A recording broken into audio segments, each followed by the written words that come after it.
like when all the black people get here early like this. It's good. All right. Black people actually on time. Huh? On time. Oh, we good? Mm-hmm. Man, see, give you my story about God's grace in my life, man. I've always been an abuser of just doing enough just to get by for as long as I can remember. And a big contributor to that when I was growing up. My bad. Oh yeah.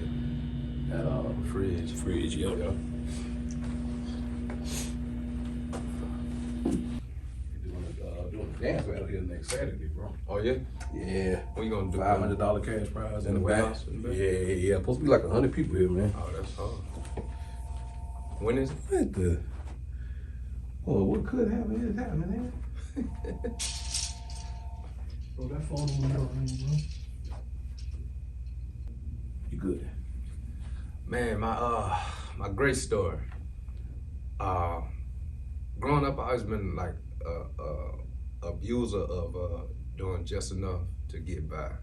It's always been. I always been kind of, I know I can do things, kind of talented in things, but never really put forth that much effort. And a big contributor to that was I had a drug addiction. I was addicted to pills, specifically prescription pills, Xanax, 503s. I even had like a 2-year span where I was doing ecstasy real bad, and that caused me really not to put forth like effort in anything that I did, especially like in school and stuff like that. Demetrius, you about to record. Is that gonna be a problem for you, sir?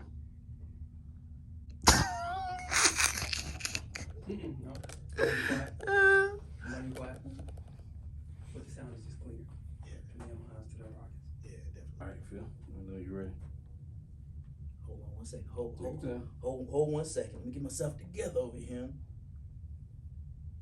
Y'all catch Ray's story? No, I was gonna talk. Bro, that's what I was just saying. Look, after hearing Ray, I gotta change everything now. You know what I'm saying? You know, made me have to remix. Gee, Ray was powerful, Jack. that's always powerful, bro. Are you trying to keep it under a minute, or you gonna edit it down? Oh, no. It could be a minute to 10 minutes, bro. Okay. Yeah, it can be as long as you want it to be. Okay. So it's kind of like, you gotta be too mindful of all that. Nah, Okay, just flow. okay. So it's kind of like the whole gist of it is real people, real stories. Mm-hmm. And so, yeah, that's what it is. Like, I want people who hear it to kind of come in and be like, I can relate to that. You know what I'm saying? Somebody will be able to relate to every story in some type of way. You know what I mean? So, but I got you anyway. You said God got me. God got me. That's what you told me. Yeah. Yep. I got you. I'll get you, man. You need a medium, right? This is a medium. I don't know if I need a large. You want to go large? Yeah, I think I'll do a large. Okay. Yeah. You can go ahead and get that, and I'll be ready. Huh? You want to get that, and then I'll be ready. You sure? All right, here we go. Ready, player one?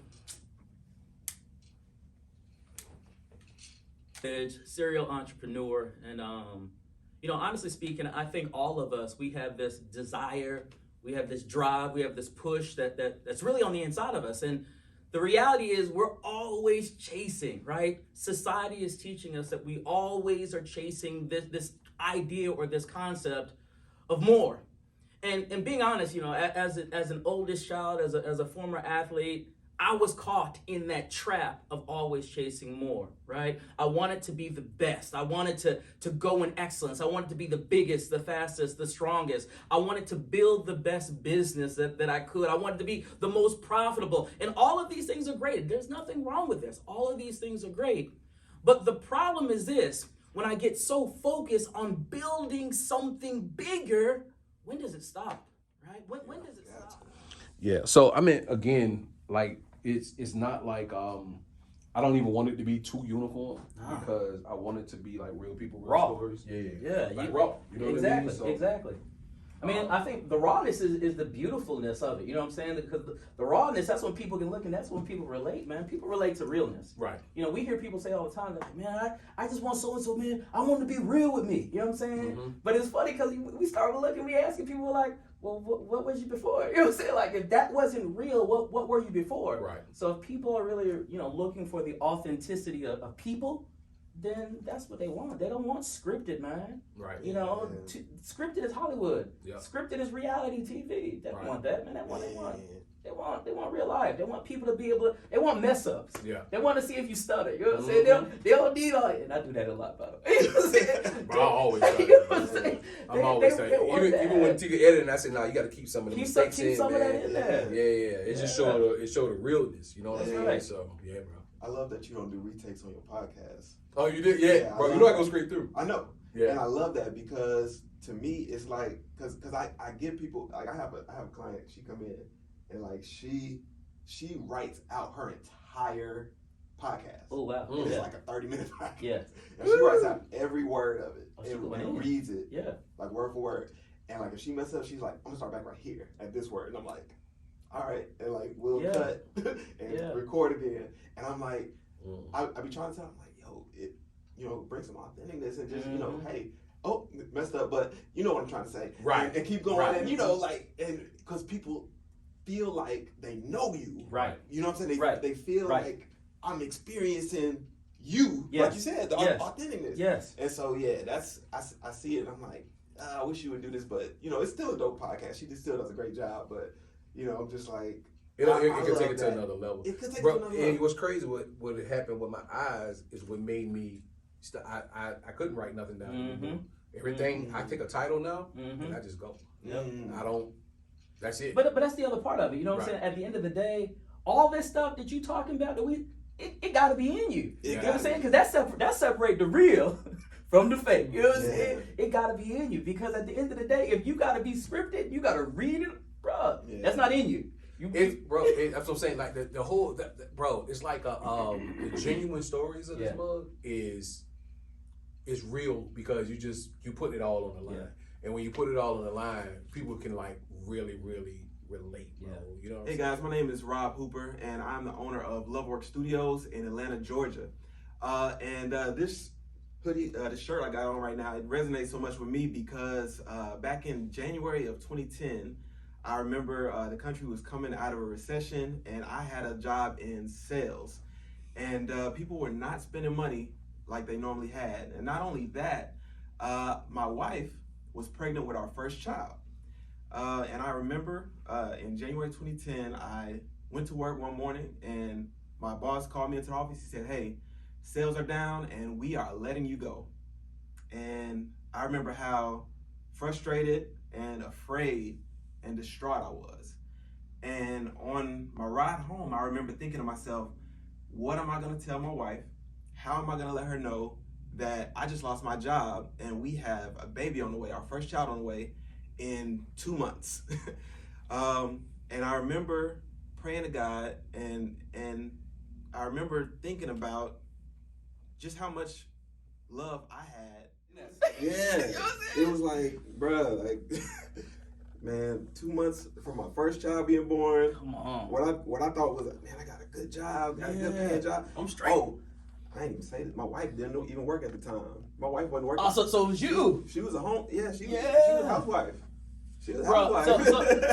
So everything was riding on me. Yeah. Everything was riding on me. I know what happened for me, bro. Literally, that was the longest drive home, bro. Like, I think I went the long way. Oh, you know what I'm saying? yeah. And matter of fact, I know for me, I came home early, and everybody was like, "What you doing here?" You know what? Like, I you doing did here? go the long way. Yes. I did go the long way that day. Yes. I took my time going home. Yes. I went all the way around. I said, How do What I am I even gonna say say? this? You know, it's like, how do I even say this? It's like, yeah, I think I hit Carrie with, well, lost my job today. You know what I'm saying? Like, you know what I'm saying? Like, that is hilarious. What can you say? Yeah. Yeah, man. That's what's up, man. So tell me what you do. So, we own a recording studio. Can I also say, I just want to plug this before he starts saying that. This is who mixed Army Riser. Oh, okay. I got you. So I got you. So I do recording, mixing, mastering. We do podcasts. That's what's up. We do, so we edit Henry's podcast. Okay. A few other podcasts. We do audiobooks. We do, of course, music, gospel music, hip hop, R&B. Let me follow you on Instagram. Let me follow you on Instagram. Let me go ahead and do that. Man, today was so dope, man. Better than I expected. You know what I mean? Like real stories, real people. You know what I mean? Like, yeah, that's it right there, man. Real stories, real people. You know what I mean? So, man, I'm just grateful to be an entrepreneur.